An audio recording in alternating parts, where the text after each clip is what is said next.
In this video, we will be going through the pages of the book titled The Secret of the Ages by Robert Collier, published in 1926. It is in the public domain. What is it that we do when somebody gives us a secret? It's interesting. Some people keep it to themselves, but the majority, I've learned, can't resist but to share it with others. And so there is nothing new and hidden under the sun.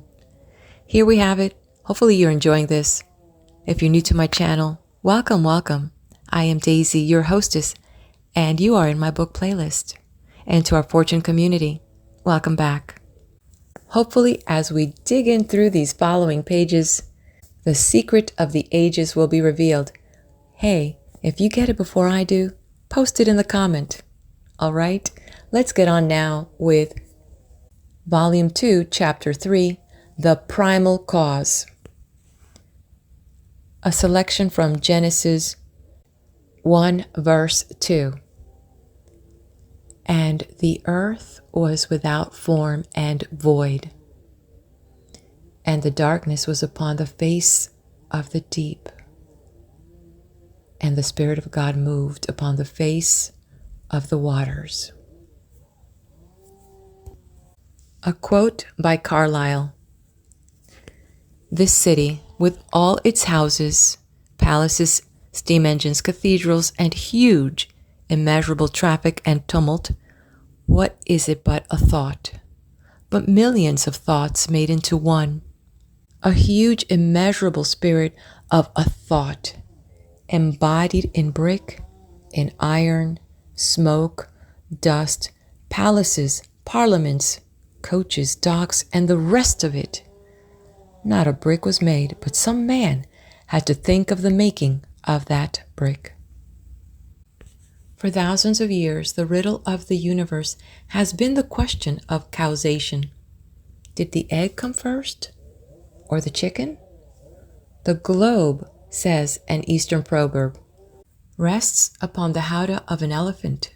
The elephant stands upon a tortoise, swimming in a sea of milk. But then what? And what is life? As the Persian poet puts it, what without asking hither hurried whence? And without asking whither hurried hence? It has been said that every man, consciously or unconsciously, is either a materialist or an idealist. Certainly, throughout the ages of the schools of philosophy, as well as individuals have argued and quarreled, but always human thought, through one or the other of these channels, has rolled down the hill of speculation into the ocean of doubt. The materialist, roughly speaking, declares that nothing exists but matter and the forces inherent therein. The idealist declares that all is mind or energy, and that matter is necessarily unreal. The time has come when people have become dissatisfied with these unceasing theories which get them nowhere. And today, as the appreciation of a primal cause becomes more clearly defined, the spiritual instinct asserts itself determinedly. Give me a base of support, said Archimedes, and with a lever I will move the world. And the base of support is that all started with mind. In the beginning was nothing, a fire mist. Before anything could come of it, there had to be an idea, a model on which to build. Universal mind supplied that idea, that model. Therefore, the primal cause is mind. Everything must start with an idea. Every event, every condition, everything is first an idea in the mind of someone. Before you start to build a house, you draw up a plan of it. You make an exact blueprint of that plan, and your house takes shape in accordance with your blueprint. Every material object takes form in the same way. Mind draws the plan. Thought forms the blueprint. Well drawn or badly done, as your thoughts are clear or vague. It all goes back to the one cause. The creative principle of the universe is mind, and thought is the eternal energy. But just as the effect you get from electricity depends upon the mechanism to which the power is attached, so the effects you get from mind depend upon the way you use it.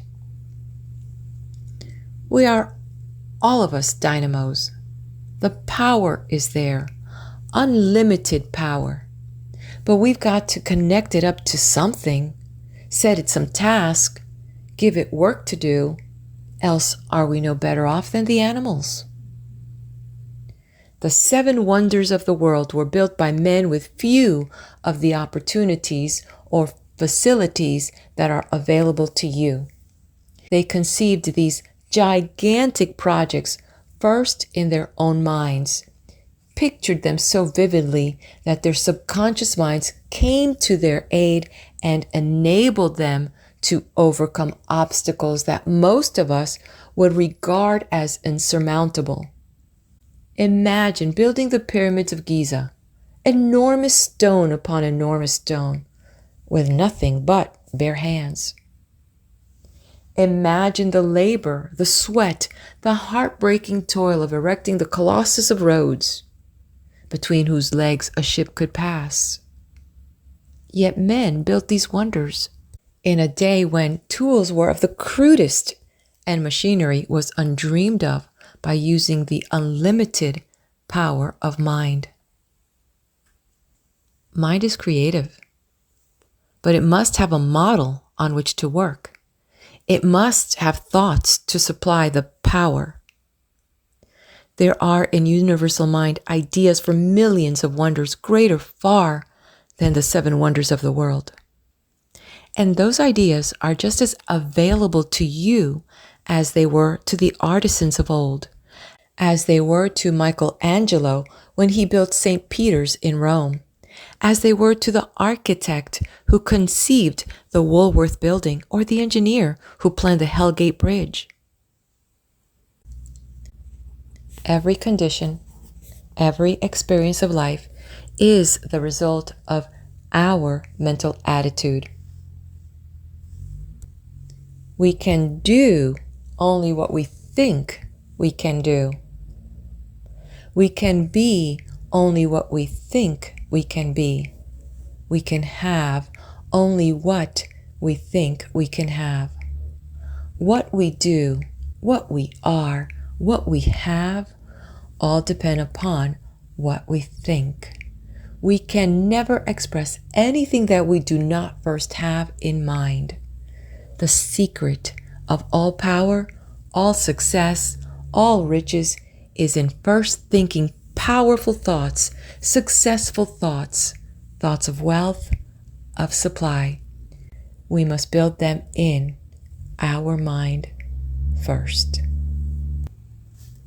William James, the famous psychologist, said that the greatest discovery in 100 years was the discovery of the power of the subconscious mind. It is the greatest discovery of all time. It is the discovery that man has within himself the power to control his surroundings, that he is not at the mercy of chance or luck, that he is the arbiter of his own fortunes, that he can carve out his own destiny. He is the master of all the forces round about him. As James Allen puts it, dream lofty dreams, and as you dream, so shall you become. Your vision is the promise of what you shall one day be. Your ideal is the prophecy of what you shall at last unveil. For matter is, in the ultimate, but a product of thought. Even the most material scientists admit that matter is not what it appears to be. According to physics, matter, be it the human body or a log of wood, it makes no difference which, is made up of an aggregation of distinct, minute particles called atoms.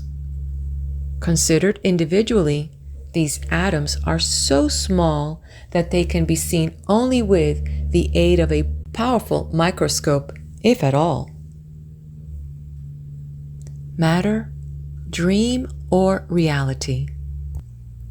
Until recently, these atoms were supposed to be the ultimate theory regarding matter. We ourselves, and all the material world around us, were supposed to consist of these infinitesimal particles of matter, so small that they could not be seen or weighed or smelled or touched individually, but still particles of matter and indestructible. Now, however, these atoms have been further analyzed, and physics tells us that they are not indestructible at all, that they are mere positive and negative buttons of force or energy called protons and electrons, without hardness, without density, without solidity, without even positive actuality.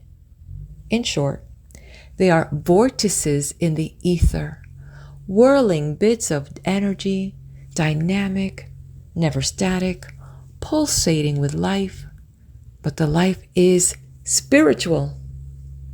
As one eminent British scientist put it, science now explains matter by explaining it away.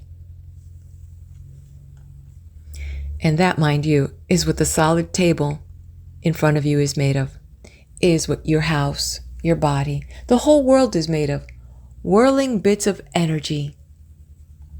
To quote the New York Herald Tribune of March 11, 1926, we used to believe that the universe was composed of an unknown number of different kinds of matter, one kind for each chemical element. The discovery of a new element had all the interest of the unexpected. It might turn out to be anything, to have any imaginable set of properties. That romantic prospect no longer exists. We know now that instead of many ultimate kinds of matter, there are only two kinds. Both of these are really kinds of electricity. One is negative electricity, being in fact the tiny particle called the electron, familiar to radio fans as one of the particles vast swarms of which operate radio vacuum tubes. The other kind of electricity is positive electricity. Its ultimate particles are called protons. From these protons and electrons, all of the chemical elements are built up.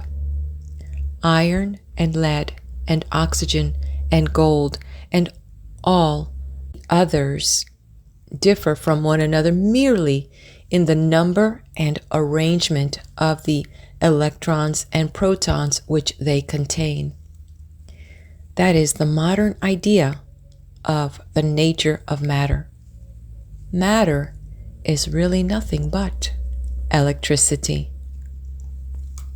Can you wonder then that scientists believe the time will come when mankind, through mind, can control all this energy, can be absolute master of the winds and the waves, can literally follow the master's precept? If ye have faith as a grain of mustard seed, ye shall say unto this mountain, remove hence to yonder place, and it shall remove, and nothing shall be impossible unto you. For modern science is coming more and more to the belief that what we call matter is a force subject wholly to the control of mind. How tenuous matter really is perhaps best illustrated by the fact that a single violin string tuned to the proper pitch could start a vibration that would shake down the Brooklyn Bridge. Oceans and mountains, rocks and iron, all can be reduced to a point little short of the pure spiritual. Your body is 85% water, 15% ash and phosphorus, and they in turn can be dissipated into gas and vapor. Where do we go from there? Is it not the answer that, to a great degree at least, and perhaps altogether, this world round about is one of our mind's own creating, and that we can put into it and get from it pretty much what we wish? You see this illustrated every day. A panorama is spread before you. To you, it is a beautiful picture. To another, it appears a mere collection of rocks and trees. A girl comes out to meet you. To you, she is the embodiment of loveliness.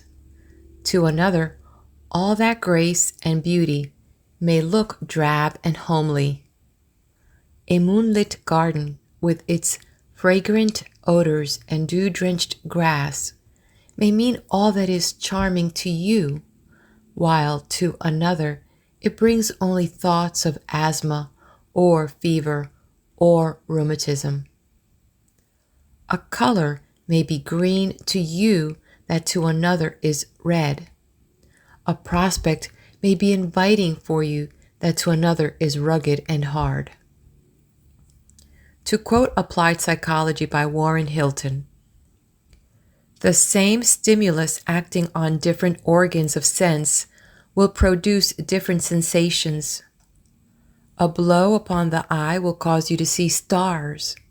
A similar blow upon the ear will cause you to hear an explosive sound. In other words, the vibratory effect of a touch on eye or ear is the same as that of light or sound vibrations. The notion you may form of any object in the outer world depends solely upon what part of your brain happens to be connected with that particular nerve end that receives an impression from the object. You see the sun without being able to hear it because the only nerve ends tuned to vibrate in harmony with the ether waves set in action by the sun are nerve ends that are connected with the brain center devoted to sight. If, says Professor James, we could splice the outer extremities of our optic nerves to our ears and those of our auditory nerves to our eyes, we should hear the lightning and see the thunder, see the symphony and hear the conductor's movements. In other words, the kind of impressions we receive from the world about us, the sort of mental pictures we form concerning it, in fact, the character of the outer world, the nature of the environment in which our lives are cast, all these things depend for each one of us simply upon how he happens to be put together, upon his individual mental makeup. In short, it all comes back to the old fable of the three blind men and the elephant. To the one who caught hold of his leg, the elephant was like a tree. To the one who felt of his side, the elephant was like a wall. To the one who seized his tail, the elephant was like a rope. The world is to each one of us the world of his individual perceptions. You are like a radio receiving station. Every moment, thousands of impressions are reaching you. You can tune in on whatever ones you like, on joy or sorrow, on success or failure, on optimism or fear. You can select the particular impressions that will best serve you. You can hear only what you want to hear. You can shut out all disagreeable thoughts and sounds and experiences, or you can tune in on discouragement and failure and despair. Yours is the choice. You have within you a force against which the whole world is powerless. By using it, you can make what you will of life and of your surroundings. But you will say, objects themselves do not change. It is merely the difference in the way you look at them. Perhaps. But to a great extent, at least, we find what we look for, just as when we turn the dial on the radio, we tune in on whatever kind of entertainment or instruction we may wish to hear. And who can say that it is not our thoughts that put it there? Who, for the matter of that, can prove that our surroundings in waking hours are not as much the creature of our minds as are our dreams? You've had dreams many a time where every object seemed just as real as when you were awake. You've felt of the objects, you've pinched yourself, yet still you were convinced that you were actually living those dreams. May not your waking existence be largely the creation of your own mind, just as your dream pictures are? Many scientists believe that it is, and that in proportion as you try to put into your surroundings the good things you desire, rather than evil ones you fear, you will find those good things. Certain it is that you can do this with your own body, just as certain that many people are doing it with the good things of life. They have risen above the conception of life in which matter is the master. Just as the most powerful forces in nature are the invisible ones, heat, light, air, electricity, so the most powerful forces of men are his invisible force, his thought forces. And just as electricity can fuse stone and iron, so can your thought forces control your body. So can they make or mar your destiny. The Philosopher's Charm. There was once a shrewd necromancer who told a king that he had discovered a way to make gold out of sand. Naturally, the king was interested and offered him great rewards for his secret. The necromancer explained his process. It seemed quite easy, except for one thing. Not once during the operation must the king think of the word abracadabra. If he did, the charm was broken and the gold would not come. The king tried and tried to follow the directions, but he could not keep that word abracadabra out of his mind, and he never made the gold. Dr. Wibigler puts the same idea in another way. Inspiration, genius, power are often interfered with by the conscious mind's interposing, by man's failing to recognize his power, afraid to assist himself, lacking the faith in himself necessary to stimulate the subconscious so as to arouse the genius asleep in each. From childhood on, we are assured on every hand by scientists, by philosophers, by our religious teachers, that ours is the earth and the fullness thereof. Beginning with the first chapter of Genesis, we are told that God said, "Let us make man in our image, after our likeness, and let them have dominion over the fish of the sea, and over the fowl of the air, and over the cattle, and over all the earth, and over every living thing that moveth upon the earth."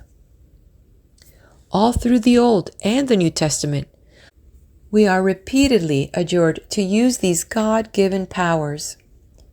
He that believeth on me, said Jesus, the works that I do shall he do also, and greater works than these shall he do. If ye abide in me, and my words abide in you, ye shall ask what ye will, and it shall be done unto you. For verily I say unto you, that whosoever shall say unto this mountain, Be thou removed, and be thou cast into the sea, and shall not doubt in his heart, but shall believe that those things which he saith shall come to pass, he shall have whatsoever he saith. The kingdom of God is within you. We hear all this. Perhaps we even think we believe, but always, when the time comes to use these God-given talents, there is the doubt in our heart. Baldwin expressed it clearly. To be ambitious for wealth and yet always expecting to be poor, to be always doubting your ability to get what you long for, is like trying to reach east by traveling west. There is no philosophy which will help a man to succeed when he is always doubting his ability to do so, and thus attracting failure. You will go in the direction in which you face. There is a saying that every time the sheep bleats, it loses a mouthful of hay. Every time you allow yourself to complain of your lot, to say, I am poor, I can never do what others do, I shall never be rich, I have not the ability that others have, I am a failure, luck is against me, you are laying up so much trouble for yourself. No matter how hard you may work for success, if your thought is saturated with the fear of failure, it will kill your efforts, neutralize your endeavors, and make success impossible. And that is responsible for all our failures. We are like the old lady who decided she wanted the hill behind her house removed. So she got down on her knees and prayed the good Lord to remove it. The next morning she had got up and hurried to the window. The hill was still in its same old place. I knew it, she snapped. I gave him his chance, but I knew all the time there was nothing to this prayer business. Neither is there, as it is ordinarily done. Prayer is not a mere asking of favors. Prayer is not a paean of praise.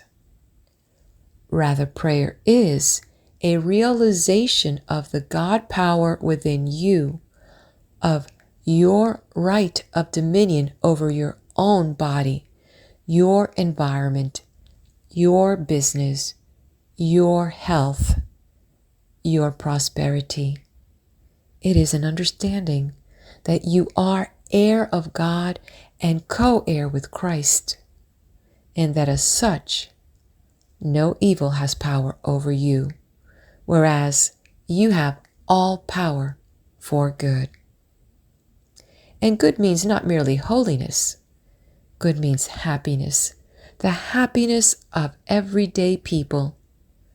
Good means everything that is good in this world of ours, comforts and pleasures and prosperity for ourselves, health and happiness for those dependent upon us. There are no limits to good except those we put upon it ourselves. What was it made Napoleon the greatest conqueror of his day? Primarily his magnificent faith in Napoleon. He had a sublime belief in his destiny, an absolute confidence that the obstacle was not made which Napoleon could not find a way through, or over, or around. It was only when he lost that confidence, when he hesitated and vacillated for weeks between retreat and advance, that winter caught him in Moscow and ended his dreams of world empire. Fate gave him every chance first. The winter snows were a full month late in coming, but Napoleon hesitated and was lost. It was not the snows that defeated him. It was not the Russians. It was his loss of faith in himself. The kingdom of heaven. The kingdom of heaven is within you. Heaven is not a faraway state, the reward of years of tribulation here. Heaven is right here and now. When Christ said that heaven was within us, he meant just what he said, that the power for happiness, for good, for everything we need of life is within each one of us. That most of us fail to realize this heaven, that many are sickly and suffering, that more are ground down by poverty and worry, is no fault of his. He gave us the power to overcome these evils. He stands ready and waiting to help us use it. If we fail to find the way, the fault is ours. To enjoy the heaven that is within us, to begin here and now to live the life eternal, takes only a fuller understanding of the power that is within us. Even now, with the limited knowledge at our command, we can control circumstances to the point of making the world without an expression of our own world within, where the real thoughts, the real power resides. Through this world within, you can find the solution of every problem, the cause for every effect. Discover it, and all power, all possession is within your control. For the world without is but a reflection of that world within. Your thought creates the conditions your mind images. Keep before your mind's eye the image of all you want to be, and you will see it reflected in the world without. Think abundance, feel abundance, believe abundance. And you will find that as you think and feel and believe, abundance will manifest itself in your daily life. But let fear and worry be your mental companions. Thoughts of poverty and limitation dwell in your mind, and worry and fear, limitation and poverty, will be your constant companions, day and night. Your mental concept is all that matters. Its relation to matter is that of idea and form. There has got to be an idea before it can take form. As Dr. Terry Walter says, the impressions that enter the subconscious form indelible pictures which are never forgotten, and whose power can change the body, mind, manner, and morals, can in fact revolutionize a personality. All during our waking hours, the conscious mind, through the five senses, acts as a constant feeder to the subconscious. The senses are the temporal source of supply for the content of the soul mind. Therefore, it is most important that we know and realize definitely and explicitly that every time we think a thought or feel an emotion, we are adding to the content of this powerful mind, good or bad, as the case may be. Life will be richer or poorer for the thoughts and deeds of today. Your thoughts supply you with limitless energy, which will take whatever form your mind demands. The thoughts are the mold which crystallizes this energy into good or ill according to the form you impress upon it. You are free to choose which, but whichever you choose, the result is sure. Thoughts of wealth, of power, of success can bring only results commensurate with your idea of them. Thoughts of poverty and lack can bring only limitation and trouble.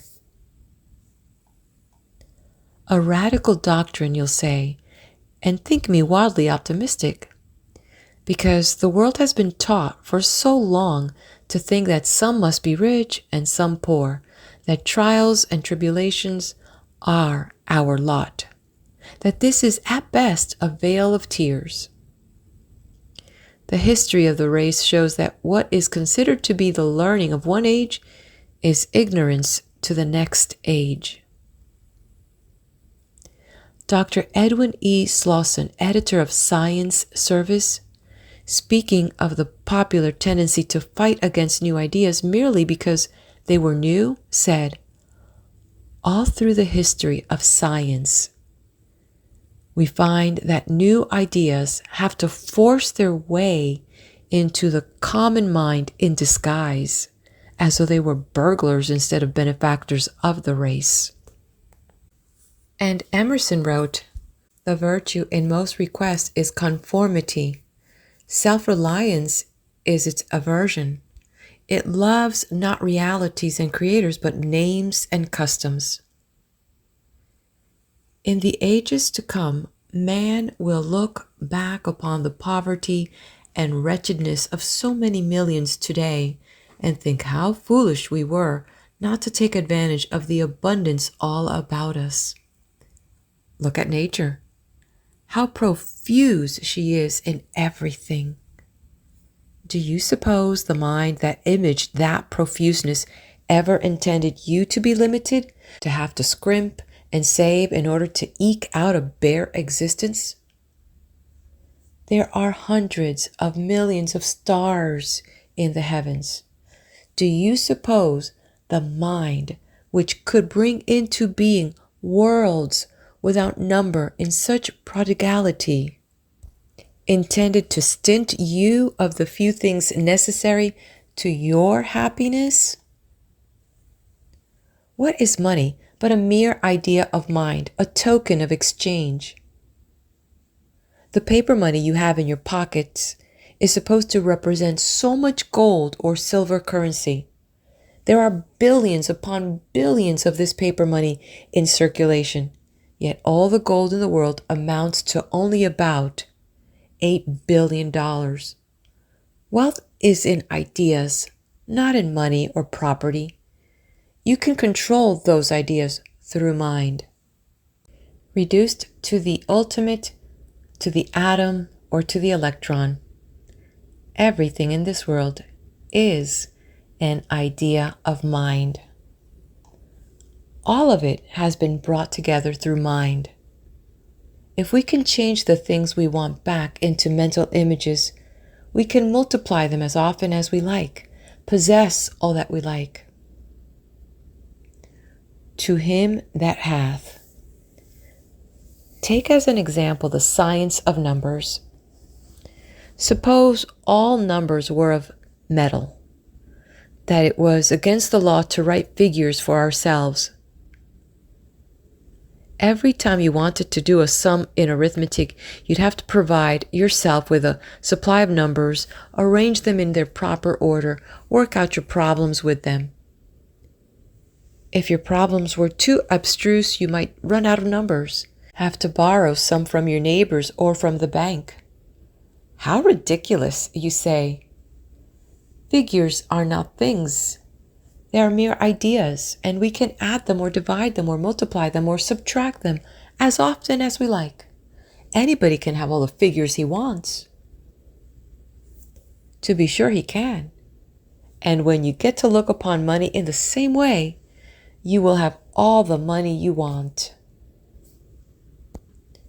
To him that hath shall be given, and from him that hath not shall be taken away even that which he hath. To him that hath the right idea everything shall be given, and from him who hath not the right idea shall be taken away everything he hath. Thought externalizes itself. What we are depends entirely upon the images we hold before our mind's eye. Every time we think, we start a chain of causes which will create conditions similar to the thoughts which originated it. Every thought we hold in our consciousness for any length of time becomes impressed upon our subconscious mind and creates a pattern which the mind weaves into our life or environment. All power is from within and is therefore under our own control. When you can direct your thought processes, you can consciously apply them to any condition. For all that comes to us from the world without is what we've already imaged in the world within. Do you want more money? Sit you down now quietly and realize that money is merely an idea, that your mind is possessed of unlimited ideas, that being part of universal mind, there is no such thing as limitation or lack, that somewhere, somehow, the ideas that shall bring you all the money you need for any right purpose are available for you, that you have but to put it up to your subconscious mind to find these ideas. Realize that, believe it, and your need will be met. What things soever ye desire, when ye pray, believe that ye receive it, and ye shall have it. Don't forget that. Believe that ye receive it. This it is that images the thing you want on your subconscious mind. And this it is that brings it to you. Once you can imagine the belief clearly on your subconscious mind, whatsoever it is that ye ask for, ye shall have it. For the source of all good, of everything you wish for, is the universal mind, and you can reach it only through the subconscious. And universal mind will be to you whatever you believe it to be. The kind and loving Father whom Jesus pictured, always looking out for the well-being of his children. Or the dread judge that so many dogmatists would have us think. When a man realizes that his mind is part of universal mind, when he realizes that he has only to take any right aspiration to this universal mind to see it realized, he loses all sense of worry and fear. He learns to dominate instead of to cringe. He rises to meet every situation, secure in the knowledge that everything necessary to the solution of any problem is in mind, and that he has but to take his problem to universal mind to have it correctly answered. For if you take a drop of water from the ocean, you know that it has the same properties as all the rest of the water in the ocean, the same percentage of sodium chloride. The only difference between it and the ocean is in volume. If you take a spark of electricity, you know that it has the same properties as the thunderbolt, the same power that moves trains or runs giant machines in factories. Again, The only difference is in volume. It is the same with your mind and universal mind. The only difference between them is in volume. Your mind has the same properties as the universal mind, the same creative genius, the same power over all the earth, the same access to all knowledge. Know this, believe it, use it, and yours is the earth and the fullness thereof. In the exact proportion that you believe yourself to be part of the universal mind, sharing in its all power, in that proportion can you demonstrate the mastery over your own body and over the world about you. All growth, all supply is from the world within. If you would have power, if you would have wealth, you have but to image it on this world within, on your subconscious mind, through belief and understanding. If you would remove discord, you have but to remove the wrong images, images of ill health, of worry and trouble from within.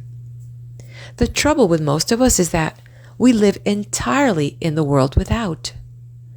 We have no knowledge of that inner world which is responsible for all the conditions we meet and all the experiences we have. We have no conception of the Father that is within us. The inner world promises us life and health, prosperity and happiness, dominion over all the earth. It promises peace and perfection for all its offspring. It gives you the right way and the adequate way to accomplish any normal purpose. Business, labor, professions exist primarily in thought, and the outcome of your labors in them is regulated by thought. Consider the difference then. In this outcome, if you have at your command only the limited capacity of your conscious mind, compared with the boundless energy of the subconscious and the universal mind. Thought, not money, is the real business capital, says Harvey S. Firestone. And if you know absolutely that what you are doing is right, then you are bound to accomplish it in due season. Thought is a dynamic energy with the power to bring its object out from the invisible substance all about us. Matter is inert, unintelligent. Thought can shape and control. Every form in which matter is today is but the expression of some thought, some desire, some idea. You have a mind. You can originate thought, and thoughts are creative. Therefore, you can create for yourself that which you desire. Once you realize this, you are taking a long step toward success in whatever undertaking you have in mind. More than half the prophecies in the scriptures refer to the time when man shall possess the earth, when tears and sorrows shall be unknown, and peace and plenty shall be everywhere. That time will come. It is nearer than most people think possible. You are helping it along. Every man who is honestly trying to use the power of mind in the right way is doing his part in the great cause. For it is only through mind that peace and plenty can be gained. The earth is laden with treasures as yet undiscovered, but they are every one of them known to universal mind, for it was universal mind that first imaged them there. And as part of universal mind, they can be known to you. How else did the prophets of old foretell thousands of years ago the aeroplane, the cannon, the radio? What was the genius that enabled Ezekiel to argue from his potter's wheel, his water wheel, and the stroke of the lightning to an airplane, which its wheels within wheels, driven by electricity and guided by man. How are we to explain the descriptions of artillery in the Apocalypse and the astonishing declaration in the Gospels that the utterances of the chamber would be broadcast from the housetops? To the manner born. Few of us have any idea of our mental powers. The old idea was that man must take this world as he found it. He'd been born into a certain position in life, and to try to rise above his fellows was not only the height of bad taste, but sacrilegious as well. An all-wise providence had decreed by birth the position of a child should occupy in the web of organized society. For him to be discontented with his lot, for him to attempt to raise himself to a higher level, was tantamount to tempting Providence.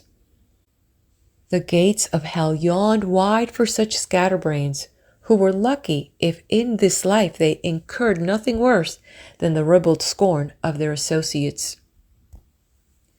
That is the system that produced aristocracy and feudalism.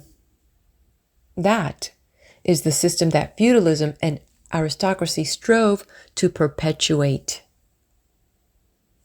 The new idea, the basis of all democracies, is that man is not bound by any system, that he need not accept the world as he finds it.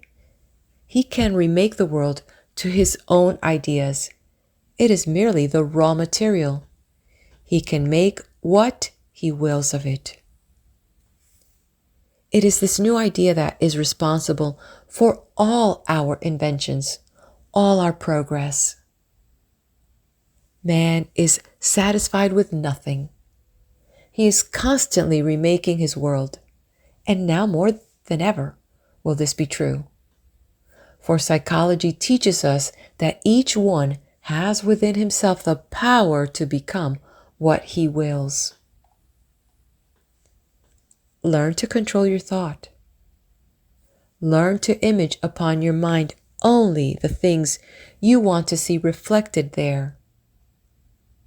You will never improve yourself by dwelling upon the drawbacks of your neighbors. You will never attain perfect health and strength by thinking of weakness or disease. No man ever made a perfect score by watching his rival's target. You have got to think strength, think health, think riches. To paraphrase Pascal, our achievements today are but the sum of our thoughts of yesterday. For thought is energy. Mental images are concentrated energy. And energy concentrated on any definite purpose becomes power. To those who perceive the nature and transcendency of this force, all physical power sinks into insignificance. What is imagination but a form of thought? Yet it is the instrument by which all the inventors and discoverers have opened the way to new worlds. Those who grasp this force, be their state ever so humble, their natural gifts ever so insignificant, become our leading men. They are our governors and supreme lawgivers, the guides of the drifting host, which follows them as by an irrevocable decree. To quote Glenn Clark in the Atlantic Monthly, "Whatever we have of civilization is their work, theirs alone. If progress was made, they made it. If spiritual facts were discerned, they discerned them. If justice and order were put in place of insolence and chaos, they wrought the change. Never is progress achieved by the masses. Creation ever remains the task of the individual." Our railroads, our telephones, our automobiles, our libraries, our newspapers, our thousands of other conveniences, comforts, and necessities are due to the creative genius of but 2% of our population. And the same 2% own a great percentage of the wealth of the country. The question arises, who are they? What are they? The sons of the rich? College men? No. Few of them had any early advantages. Many of them have never seen the inside of a college.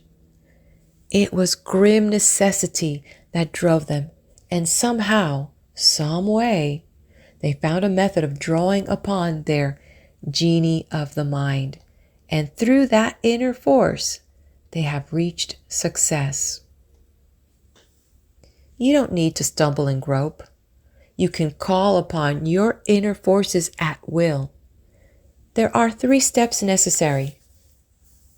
First, to realize that you have the power. Second, to know what you want. Third, to center your thought upon it with singleness of purpose. To accomplish these steps takes only a fuller understanding of the power that is within you. But what is this power? Where should you go to locate it? Is it a thing, a place, an object? Has it bounds, form, or material shape? No. Then how shall you go about finding it? If you have begun to realize that there is a power within you, if you have begun to arouse in your conscious mind the ambition and desire to use this power, you have started in the pathway of wisdom. If you are willing to go forward, to endure the mental discipline of mastering this method, nothing in the world can hinder you or keep you from overcoming every obstacle. Begin at once today to use what you have learned.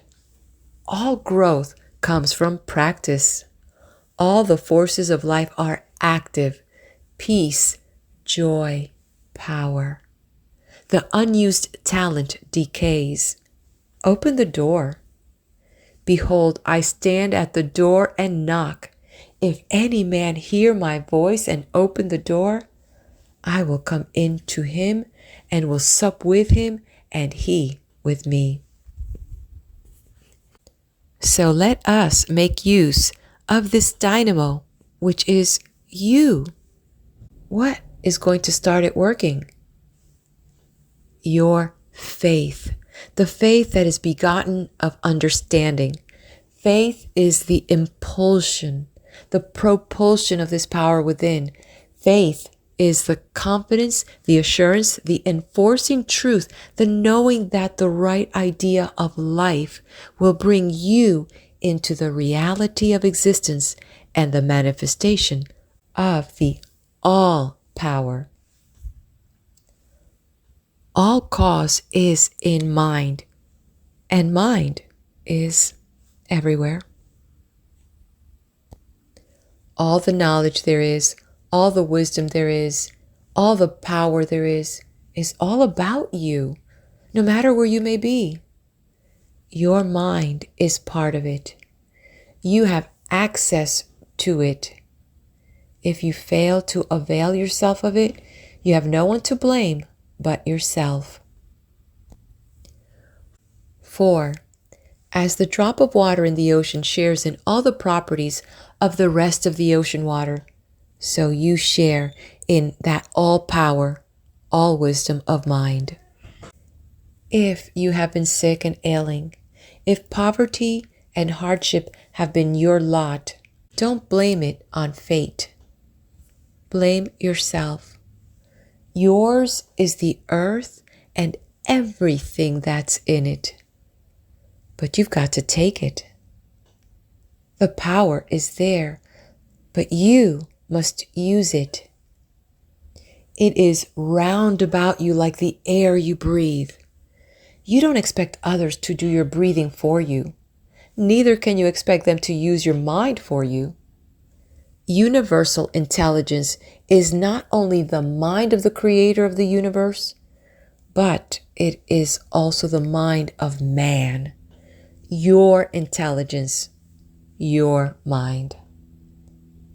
Let this mind be in you, which was also in Christ Jesus. So start today by knowing that you can do anything you wish to do, have anything you wish to have, be anything you wish to be. The rest will follow. You shall ask what you will, and it shall be done unto you. End of chapter 3. Hey, if you haven't done so, hit that like button. Leave me a comment. I'd like to know what your feedback is, and subscribe to the channel. I'll meet you at the next video. Let's find out about the law of gain.